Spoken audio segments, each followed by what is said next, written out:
a well-regulated militia being necessary to the security of a free state, the right of the people to keep and bear arms shall not be infringed. Welcome to another edition of Bearing Arms, Cam and Company. My name is Cam Edwards. Glad you're with me on the program today. We're going to be spending some time with Representative Andrew Clyde of Georgia here in just a moment. Had the opportunity to speak with the congressman on, what is today, Monday afternoon, about the revelations. You know, he said on Friday that House leadership had reached out to him before the debt ceiling vote and said, hey, listen, you know, that resolution you got about the ATF pistol brace rule, boy, it'd be a shame if that got tied up simply because, you know, you voted no on the debt ceiling agreement, which is, by the way, what happened. Representative Clyde did vote no, and the resolution on the pistol brace rule has not yet received a vote on the House floor. But we do have some new details to give you, and we'll get to that in just a moment. But before we do, you know, when you make choices about where to put your hard-earned dollars, you are supporting not only the company that made the product, but the values and the principles that the organization holds dear, right? It's easier to flip a switch against a company when they blatantly conflict with your values. But do you make an effort to do business with the companies that support what you believe when you can? Well, if so, do yourself a favor and give my friends at Defender Ammunition a shot. These guys are veteran-owned and operated. Every person on their staff's military connected. They are huge supporters of our military community, backing causes that are actually making a difference in the lives of those that have served. In fact, the profits from all of Defender Ammunition's logoed gear goes directly to the charities that they support. This company has won it back. Their ammo, top-notch, customer service, fantastic. One of their shipping department writes handwritten thank you notes to their customers. Give my friends at Defender Ammunition a try. Just check out Defender Ammunition at defenderammunition.com. Once you give these guys a shot, I promise you won't be going anywhere else. Again, check them out at defenderammunition.com. So let's get to our conversation with Representative Andrew Clyde of Georgia, talking about the pistol brace rule and new life, perhaps, for this resolution that could undo the ATF's new rule. Take a look and a listen. Representative Andrew Clyde from the great state of Georgia, thank you so much, sir, for joining us here on Cam and Company. Appreciate your time. Well, thank you, Cam. I appreciate the opportunity. Absolutely. So I've got to ask first, what has happened since Friday when you publicly talked about the pressure that you received from leadership to go along with the vote on the debt ceiling in exchange for a vote on your resolution about pistol braces? Well, I will tell you that I think the world lit up, as it should, actually. And, absolutely. Because this is a God-given natural right that is not to be held hostage by petty politics here in Washington, D.C. And so, I told the story the way it happened, and it resonated well with the 2A community, as it should. And I think Republican leadership heard loud and clear from the Second Amendment community. And as a result, I've had numerous calls from leadership, and there is a potential for this bill to come to the floor next week. In fact, we may have a statement on that on Thursday, I believe. But it's not a guarantee, not yet. And so I think that we need to maintain the pressure, because this bill is so vitally important to maintaining our constitutional rights. This bill is just so far above any individual member of Congress or a multitude of members of Congress. This is for the American people. This is for the 3 to 40 million who own pistol braces, whose Second Amendment rights are being trampled on by the Bureau of Alcohol, Tobacco, and Firearms, who think they can legislate from the executive branch. Well, absolutely. And, listen, Congressman, I wish that every one of your colleagues really care deeply about the American people, but I'm not naive enough to believe that that's the case. But even from a selfish perspective, if you are a sitting member of Congress, you were elected to do a job, and now you've got a government agency, an executive branch agency that says, never mind, you know what, we're going to do your job for you. Now, again, maybe some of your colleagues are okay with that, right? The less work they have to do, the more time they can spend on social media or hanging around with the big dollar donors. I don't know. But as a voter, I can tell you that I want my representative to do their damn job when they're in D.C. And so I do hope that you and your colleagues have a chance to vote on this resolution. Can you talk about what specifically HA Res 44 would do here? Sure, Cam. And this is why this particular bill is so very important. You know, when ATF came out with their rule back in January 31st, that basically said that if you own a pistol and it has a stabilizing brace on it, then you now own a short-barreled rifle, an unregistered short-barreled rifle. And as we all know, according to the National Firearms Act of 1934, all short-barreled rifles have to be registered or they are considered contraband and must either be seized or destroyed, or and if you are caught with contraband, then you could get 10 years in jail and a $250,000 fine and never be able to own a firearm again in your life because you will now be a felon. So that is why this particular bill is so critical, because according to the Congressional Review Act, which is what this bill is filed under, it would strike down ATF's rule, ATF's unconstitutional rule, and it would then eliminate this threat from millions of American citizens who literally on June 1st became felons overnight. And many of them don't even know it. You know, not everybody follows, the mainstream news outlets, and a lot of them have no idea about this pistol brace rule and the fact they could be a felon now. Yeah, no, you're absolutely right. But again, for the fact that for the past decade, the ATF has said you're not a felon, right? As long as you're using the stabilizing brace as you're supposed to, you're not a felon. That's not a short-barreled rifle. And then they came out with this, new rule that says the complete opposite. Steve Dettelbach testifies before Congress and says, well, as far as I know, all you have to do is remove the brace.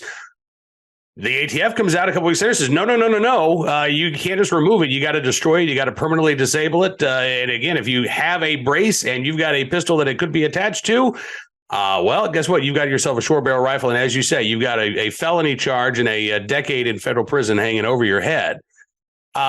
Your resolution already has, the last time I checked, 188 co-sponsors. Have you seen some additional members of Congress who have said, listen, I want to sign on to this since you came out and talked about what happened on Friday? Yes, we've had a number of additional co-sponsors that want to come out and actually be on it.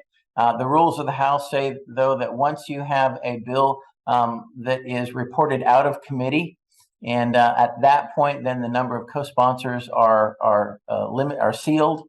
And so we've had numerous members say, hey, I want to be on that, but they really don't have the opportunity to. They can still vote for it, and they certainly will. All right. But I think we're pretty well capped. I think it's 190 co-sponsors right now.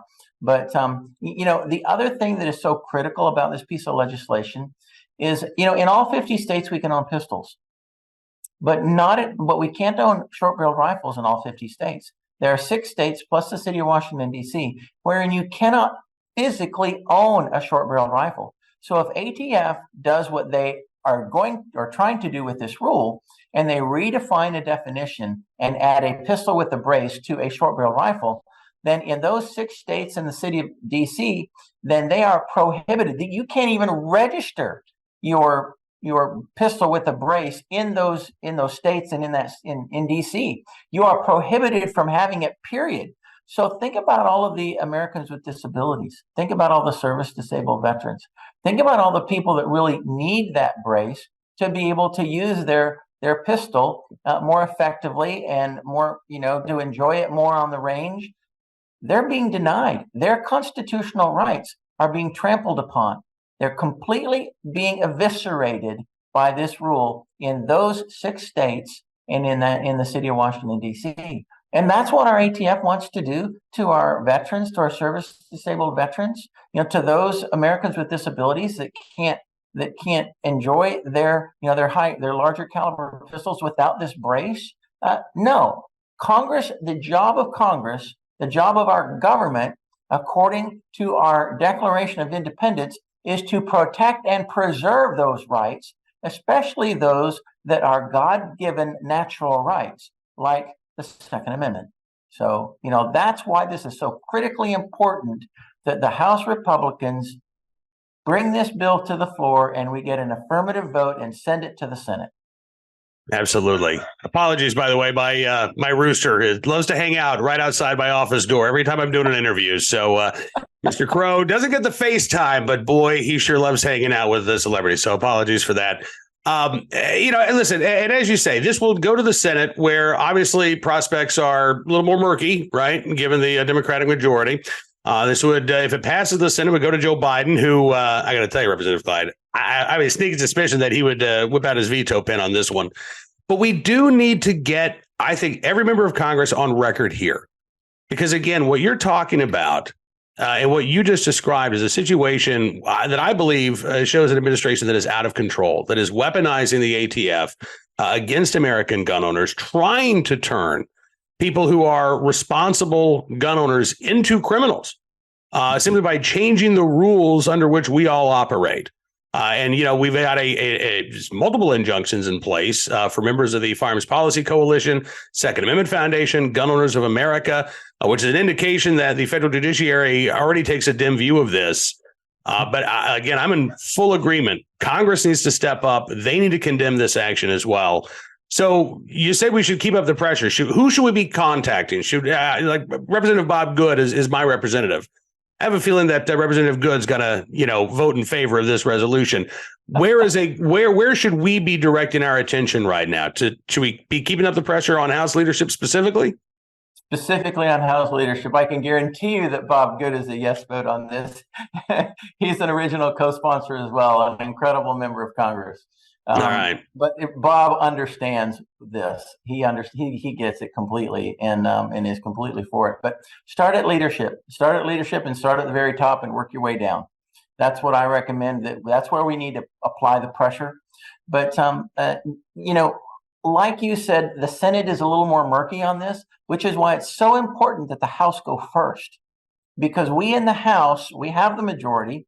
We should be able to pass it with a simple majority. But I also know, because of my connections and because of some of the speaking of the conversations I've had with some Democrats, I know of at least one Democrat who's committed in the House to voting for it.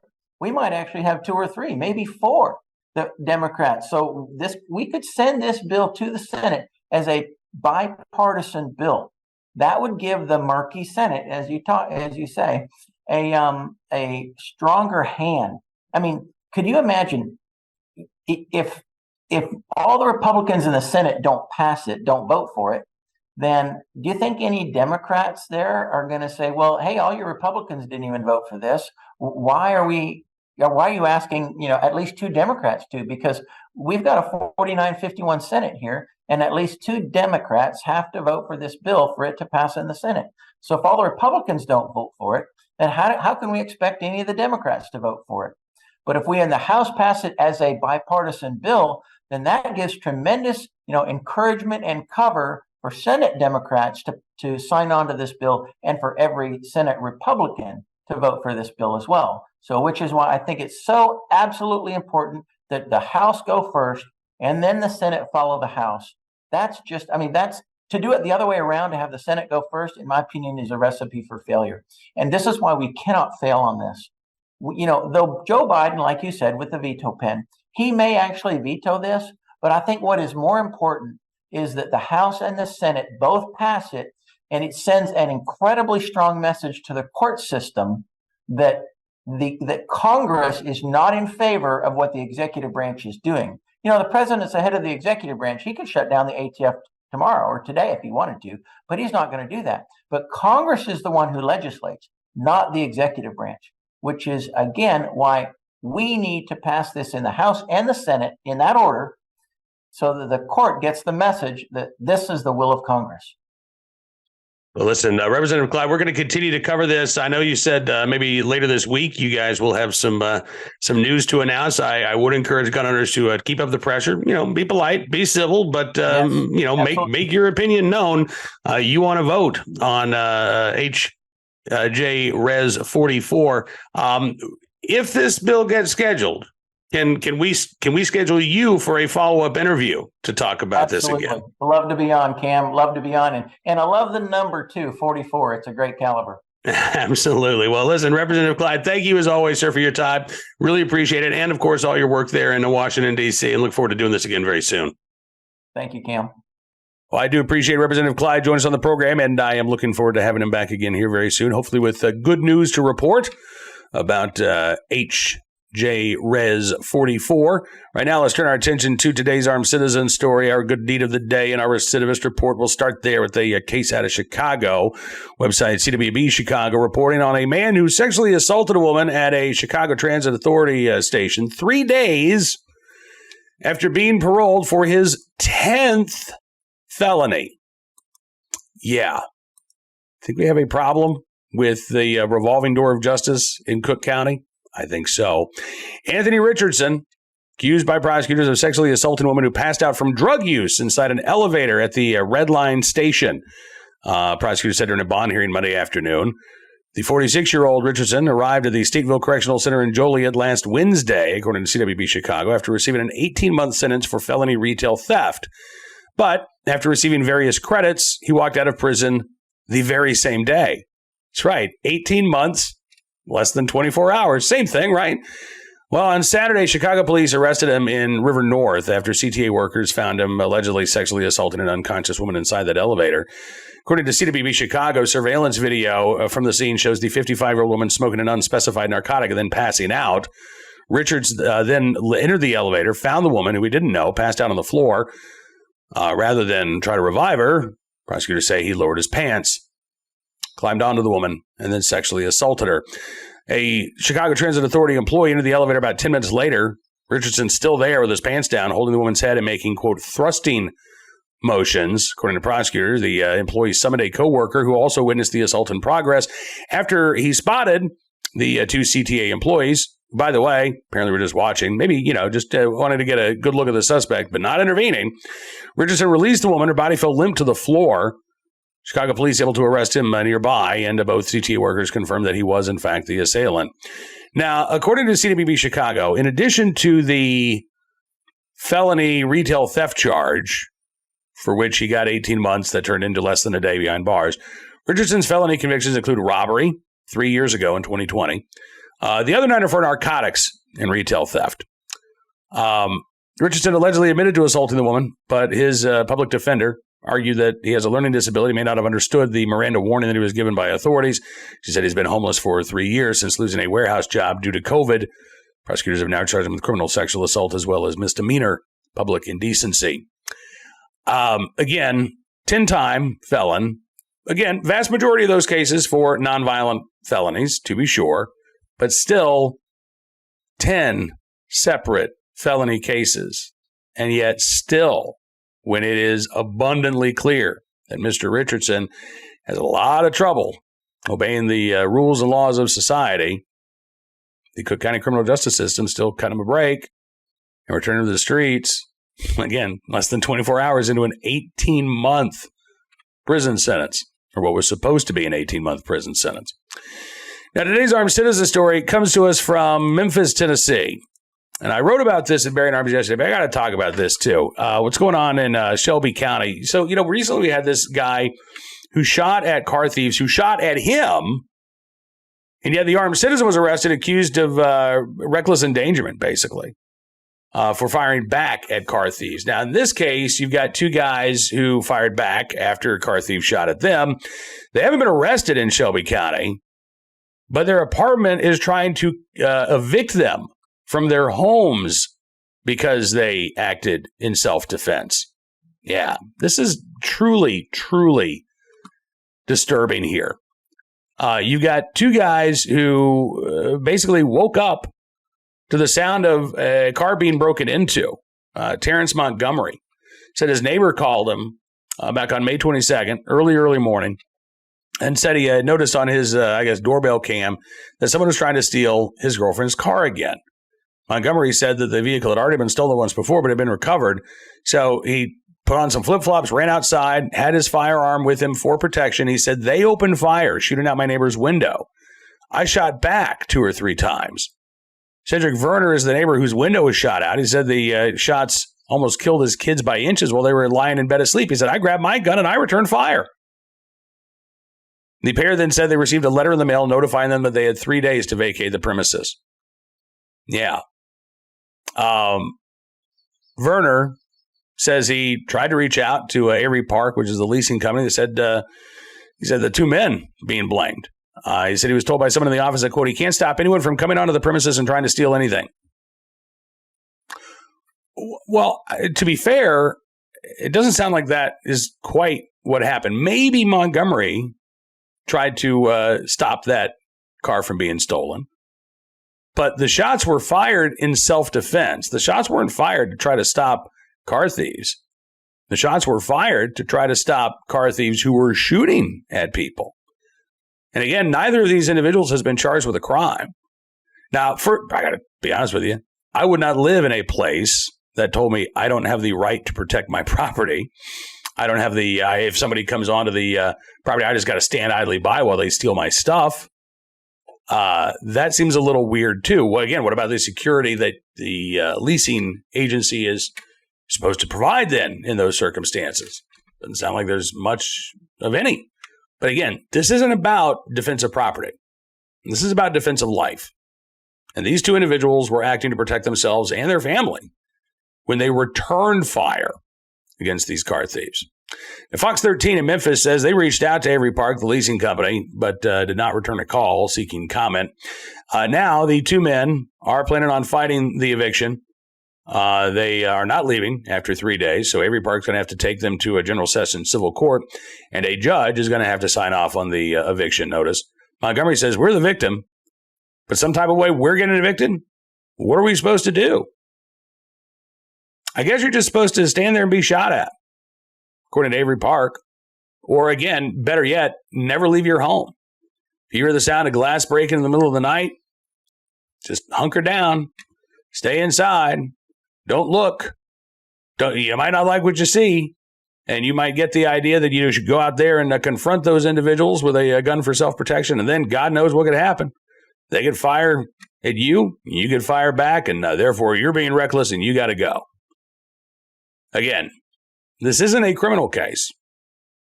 No charges have been filed by the Shelby County Police or Memphis Police against either of these two individuals. This is a case of a property management company trying to punish people for acting in self-defense. At least that's what it looks like to me. We'll keep our eyes open for any details about Cedric Werner and Terrence Montgomery's case there in the Raleigh neighborhood of Memphis, Tennessee. Finally today, our good deed of the day, in the right place, at the right time, willing and able to do the right thing. A good Samaritan who stepped into the scene of a horrific car crash back in January and helped save the life of a teenager in Janesville, Wisconsin.